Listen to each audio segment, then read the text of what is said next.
శుక్రవారం నాడు మనందరం పూజలు చేస్తూ ఉంటాం కదా! ఆ రోజు మనం అమ్మవారి అనుగ్రహం కలగాలని చక్కగా పూజలు చేయడానికి సిద్ధంగా ఉండాలి. ముందు రోజు గాని పటాలను చక్కగా శుభ్రం చేసుకొని పెట్టుకుంటాం కదా! ఈ ఒక్క పరిహారం గనక శుక్రవారం నాడు మనం చేస్తే ఆ పరిహారం వల్ల మనకి ఎంతో మంచి శుభ ఫలితాలు వస్తాయన్నమాట. శుక్రవారం మనం పూజ చేయడానికి అన్నీ సిద్ధం చేసుకొని చక్కగా పాలతో చేసిన నైవేద్యం ఏదైనా సమర్పించాలి. ఇలా పాలతో చేసిన నైవేద్యం సమర్పించటం వలన ఆ దుర్గాదేవి తల్లి అనుగ్రహం, అలాగే సరస్వతీదేవి అనుగ్రహం, లక్ష్మీ కటాక్షం మనందరికీ కలుగుతాయి.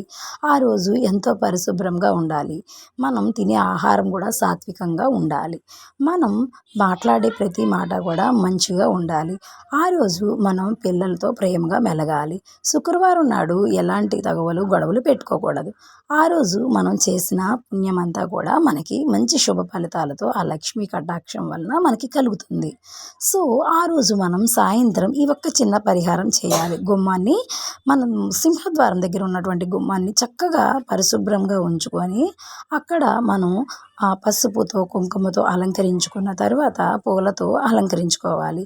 ఈ గుమ్మం దగ్గర మనం ఒక రాగి చెంబులో నీళ్ళని తీసుకొని అందులో పసుపు, కుంకుమ, అక్షింతలు, అలాగే మనం పచ్చకర్పూరం కొంచెం వేసుకొని, అలాగే అందులో ఏదైనా సుగంధ ద్రవ్యాలు కానీ, రోజ్ వాటర్ లాంటివి వేసుకొని, ఆ పరిమళాలు వచ్చే వాటర్‌ని ఆ గుమ్మం దగ్గర చల్లాలి. తలుపులను తీసి ఉంచాలి.